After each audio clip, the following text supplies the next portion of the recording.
Guess what time it is? It's package time. It's new delivery time. My favorite time. And so everyone, welcome back to another TSP model rocket video. And so here in front of me, I have a little bundle that they sell on the Estes website. I ordered off Estes for the first time, and they sent me a nice little card and a sticker of the Estes mosquito, which is very cool. You know, free little gifts. I don't mind if I do. Anyways, two things in this little bundle. They sell them together at a discounted price. Two products. First off is the Estes Timewarp model rocket kit, and this is very interesting.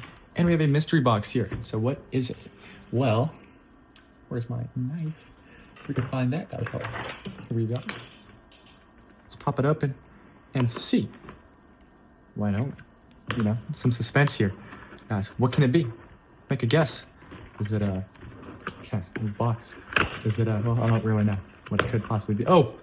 It's two boxes. I bet you didn't guess that. Weren't expecting that. I actually wasn't. Two boxes. Okay. What could this be? What could this be? Inside the box, it's a bag. And inside this box, what could it be? Another bag. Okay, so two bags inside two boxes inside a box inside of a bigger box. Very interesting. So what's inside here? It's a charger. Boom, charging box. And a LiPo battery.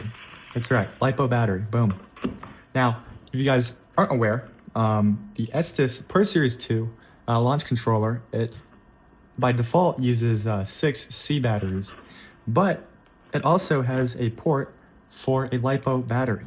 And so they finally now sell a LiPo battery. I had to find one originally. And I do have a LiPo battery.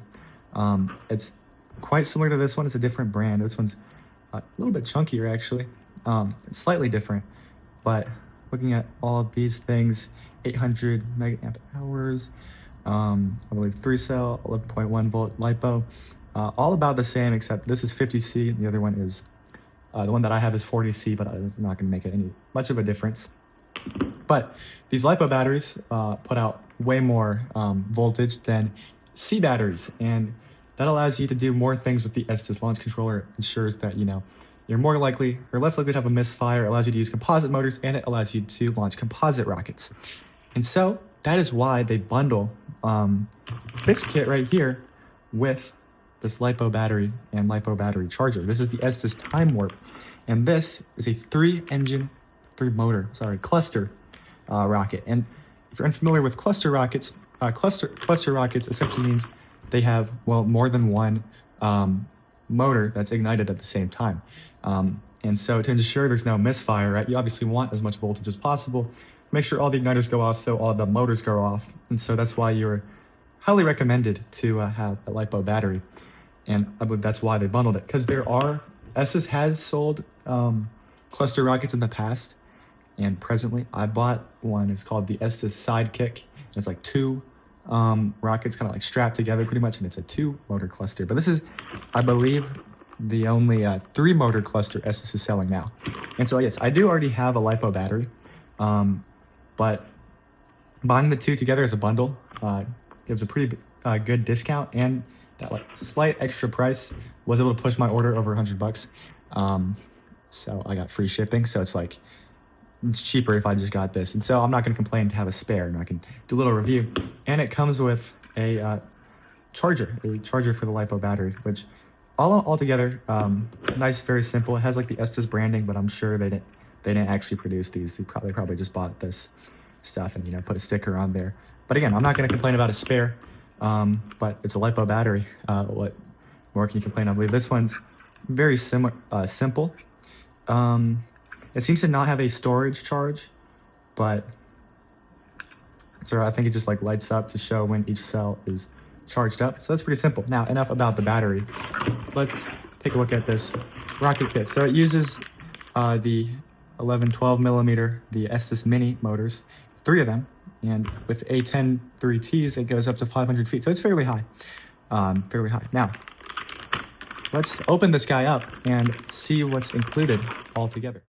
In the bag, you get an info card, a sheet of balsa, cutout fins, decals, and the instruction sheet. You also get a nose cone, a payload bay adapter, a payload bay that's the thinner white tube, a larger main body tube and 3 13mm motor mount tubes. You also get a bag of components for like recovery, parachutes, and like the cardboard cutouts for the motor mount itself. And lastly, here's a closer look at the decals. I think they're all pretty cool. We begin with the motor mount tube. We're going to be using that yellow spacer to put in the engine blocks. Then we cut out the centering rings, set those up. You take 2 of those. They're very fragile, so be careful. And you put them together and put them onto the motor mount tubes. Then you draw, or you use the glue to make a fillet along the motor mount tubes, like the gaps between them. You get your balsa and you prep that with some sandpaper and you cut out each of the little parts. Those you got 6 of these like little parts that glue together to make 3 little assemblies. You cut out your main fins, cut out any excess for detailing. Be careful while you're sanding them, they're very fragile. As you can see, I broke that one. Then you attach them to the assemblies we just made.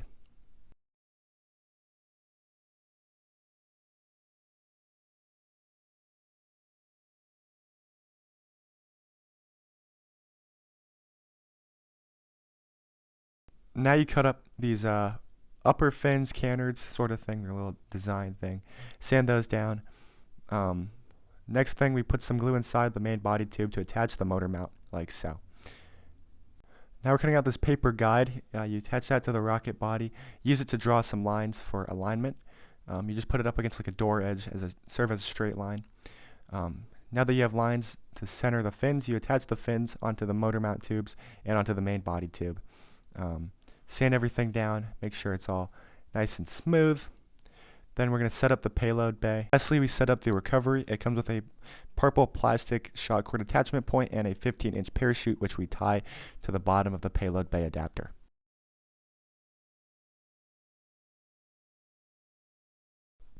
Now I'm spraying the entire thing in like a base coat sort of thing of gray. Spray paint, this is Rust-Oleum. Painter's Touch 2X, always recommend that. Now I'm painting the fin can in silver and the nose cone and payload adapter in black. Then I'm taping off the fin section. I want to leave the motor mount silver and I want to paint the motor mount or the fins black, so I'm taping off the motor mounts. Get that tape on nice and good, and you see that bottom section of that body tube I also want black. So then I hit that with a coat of black paint.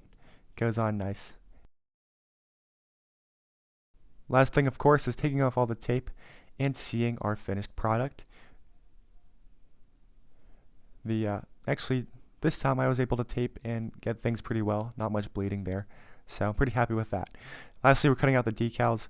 None of the decals are super big. There's one wraparound decal, but it's not too huge. We put that on like so, and then the Timewarp name. Then those caution signs, I do mess one of those up putting it on. A little bit upsetting, but I really like the caution details. It's like they're kind of cool little decals. I do shift around some of the decals. We finished the build by putting on the last few additional decals and letting those dry. And there you guys have the build for the Timewarp. I mean, it's honestly pretty straightforward as far as rockets come. There was nothing like that stood out too much. It's classic payloader system. You have obviously this section, I forgot what adapter, I guess, diameter adapter. I forgot the word. There's probably a word for it right here. I might as well just check the instructions, right? A transition. Yeah, that's right. Obviously, instructions are pretty large, but like bulk of it is just, it's like it doesn't feel that big. It's not a super daunting build. Going over it from this end, yeah, just classic nose cone that goes into a payload section, into a transition section, into this main body section. The first part and the most unique part of the build is obviously the motor mount section. It's pretty unique. What they have you do, as you saw, is you have like the little laser cut cardstock or like thick cardboard. You know what it is. Parts, and there's like 4 of them, and so you cut them out, and they're very, very fragile. I'll tell you that much. Like the little rings, because like the just the fit gets super tight between like the 3 holes for the 3 body tubes.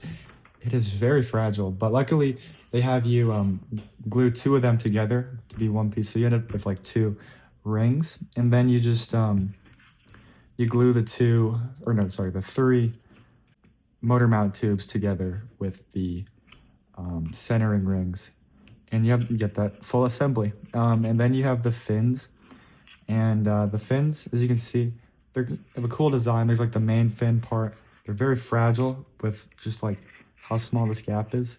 When I sanded them, one of them did end up breaking, so I was like very gentle with how much I sanded them. And then I just decided, okay, I'm not gonna really sand these down because they're just so small. And it's like, it is what it is, you know. And hey, well, if you're curious, you know, if sanding the fins is worth it, I have a series on an experiment on that on this channel, so be sure to check that out. But in this case, I opted, because it's so fragile, that I wasn't gonna like round off the fins.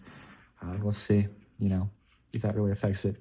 But yeah, there's like this jigsaw sort of piece that you glue together. The advice it gives of letting it first glue on wax paper was very helpful. And then once you're able to actually get these like two pieces together and put them onto the motor, that's pretty easy to do. And then you have these shorter upper canards, little mini fins. And then obviously this whole assembly just goes into the rocket. I mean, yeah, it is pretty straightforward. Recovery is nice and simple. It's actually easier than the kits I've had before because it has like the really quick mounted, what's it called?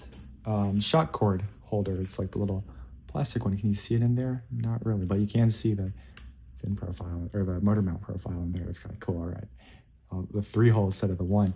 That goes on much easier. I mean, even like the old Estes shock cord connection system wasn't like difficult per se, but it was kind of messy. 15-inch parachute that goes on. Yeah, I mean, it's a very simple kit. As you can see how I painted it up. It's a little bit different from the card, of course. I made mine a little darker. I actually do really like the yellow that's shown here, but I didn't have any yellow spray paint, and I didn't foresee myself using much yellow in my future rocketry projects. So I was like, okay, it's probably not worth it. Instead, I went with just kind of alternating between black and gray on these sections and on the fins, and then just silver for the motor mount tubes. And I think that looks really cool. They look like exposed like rocket engines, you know. I like the decals here. I use them a little differently since I didn't paint these yellow. I instead moved these decals onto here. Got this big Timewarp logo. I really like these like caution decals on the motors. You can see I messed this one up a little bit. One thing that's kind of interesting to me was how there's just like one really small launch lug section, but I guess on a rocket this small.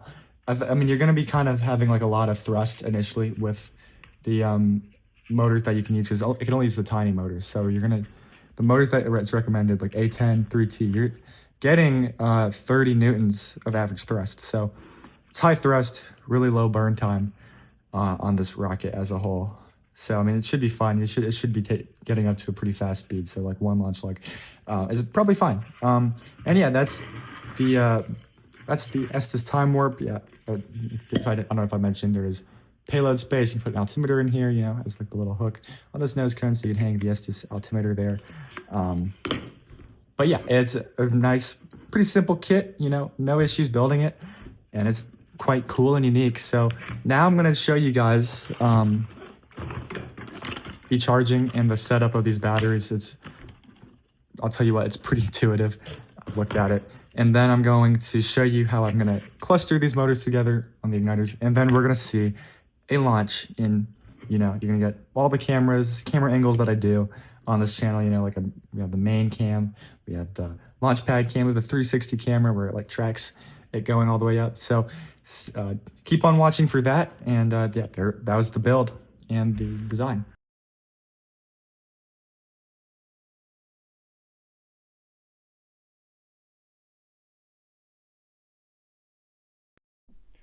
Okay, so we have our Estes Pro Series 2 controller cracked open. You can see this is where the big C batteries go, but as you can see, there's a tiny small red port, and that is where you can insert your battery, just like so. You take the red connector, the balance connector here. This one's just for charging. Then you gotta like kind of just you know, it's like a jigsaw puzzle. You know, you gotta just get a spot where it'll fit in just kind of right. This battery's a little bit larger than the other one. I feel like much easier when I'm doing it with the old LiPo that I had, which was just a tiny bit smaller, but it seemed to fit a little bit easier. But I think we can get it in like so. And then I'm just going to show you guys and test the continuity. Here we go. Negative, positive. Chomp them together like so. And then you want to put in the key. We got light. That's a good sign. Perfect. So yep, battery works perfectly. Continuity, all that. It's great. So now let's set up the motors on the Timewarp and get it ready for launch. Okay, so we have the Timewarp back here with us, and I also have the instruction manual for the Pro Series 2 launch controller, because it actually gives you some advice on how to wire together the cluster motor igniters. So now I'm going to do something that I really would not recommend you ever do, and that's I'm going to be putting the igniters in while I'm not on site. So here I have some A34T motors. These are the tiny little diameter rockets that are recommended for the Timewarp here. We're going to take 3 of them. Wish this weren't so loud. Anyways, take 3 of them. We're going to load them in like so. I actually believe I might need some masking tape to ensure they friction fit in nice and well. But for now, you'll just get the general idea. I'll take all of the igniters out later because, again, unsafe to really leave them in. But you see that you have your 3 motors here, just like that. Then you want to take the igniters that you have. Now the good news is that the Estes Pro Series 2 launch controller has 2 pairs of clips for igniters. So that makes things a lot easier, but you still end up having to tie some connectors together. And I'm going to actually time lapse myself doing this because it might take a second.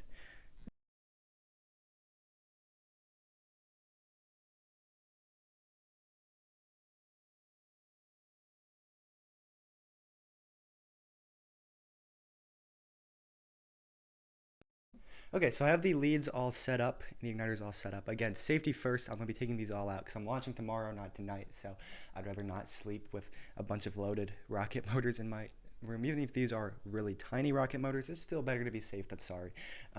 But I just have these in so you can see how it's done. Now, you'll notice we got all these packed together. Each rocket motor has its own igniter, but then some of these are twisted together. So all 3 of the leads, or the igniters, are twisted together into one lead. This is where the negative black clip will go.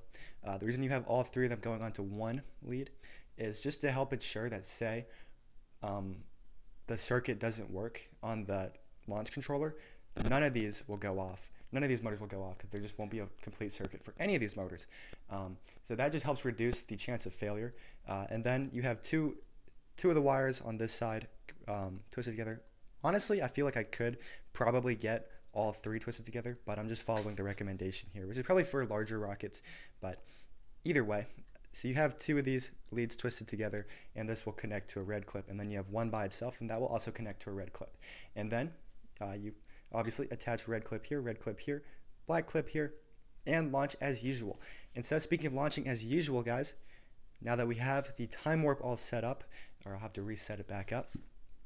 Who's ready? I gotta put some wadding in here, of course. Don't forget about that. But past that, who's ready for a launch? 2, 1.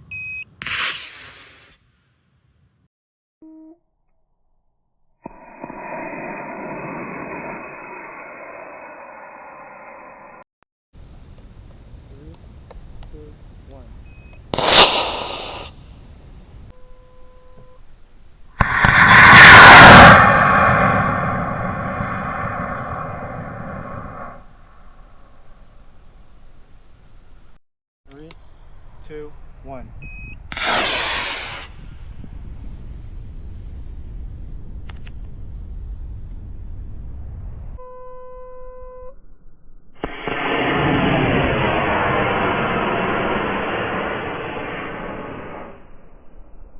So that was the launch of the Timewarp. I think it was a very cool launch, very satisfying. It flew really straight, like that impressed me because the conditions were really not ideal for it. It was a super windy day, like it was the windiest it's probably ever been, and it's about as windy as I'm ever going to be willing to launch rockets. It's just I'd actually brought larger rockets to launch that day, but it was just too windy. You know, it was forecasted to not be windy, a clear day, and it was like slightly overcast when we got there, fairly windy. But I mean, I just launched like the rockets that I knew wouldn't go super high. But yeah, it flew really straight, didn't really weathercock at all. And as you saw, yeah, only two of the motors ignited, which was a little bit disappointing on one hand, but that means I have an extra A34T motor to use on another day. But yeah, one thing that's important to note about that also is it wasn't an issue with the battery itself. It was definitely user error because I looked at it and all three of the igniters did go off and ignite. So it just I probably didn't put the igniter in deep enough on that one motor. And so I just wasn't able to catch the propellant and ignite it. So that's a little bit disappointing, but that's my bad. But actually, Backyard Rocketry, another YouTube channel who also has reviewed this rocket, they actually had the same issue, which is kind of interesting. But clustering is kind of hard.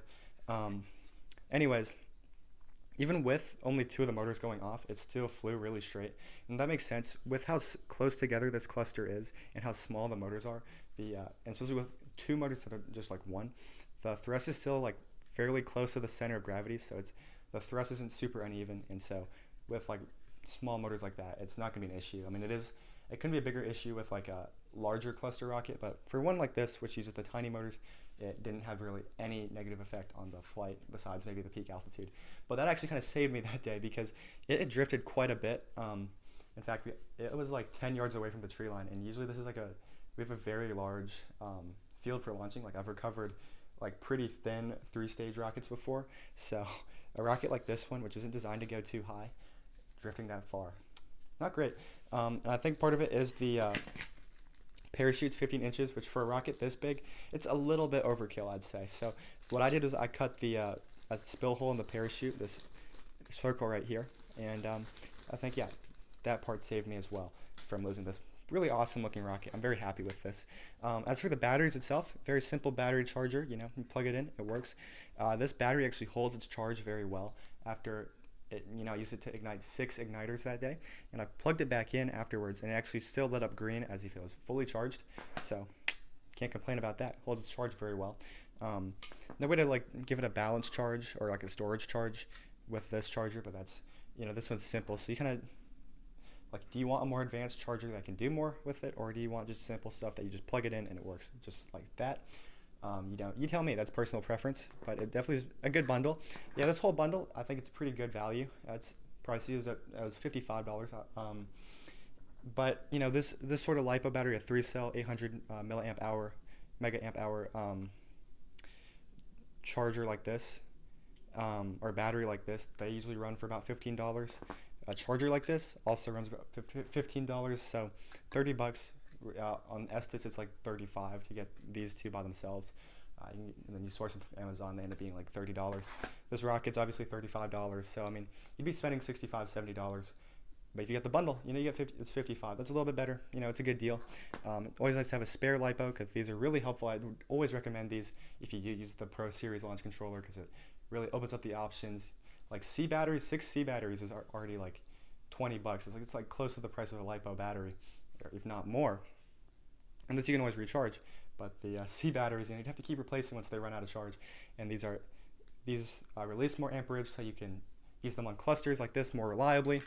You can use them on composite motors, which we'll test out in another video. And so yeah, I would always recommend a LiPo battery, and now Estes makes it a lot easier to find one that will work for the Pro Series 2 launch controller, so that's really good. I'm glad that they put this out here. Again, very cool rocket. I really want to launch it again sometime soon. Actually get all 3 motors to go off. That would be cool, right? But yeah, I hope you guys enjoyed my launch video. If you guys like my content, if you guys want to see more rocketry, builds, launches, aerospace stuff, then I recommend that you guys like and subscribe and comment and share. It really helps out a ton, and I appreciate it so much. And yeah, hope you guys enjoyed, and I'll see you guys again in the next video.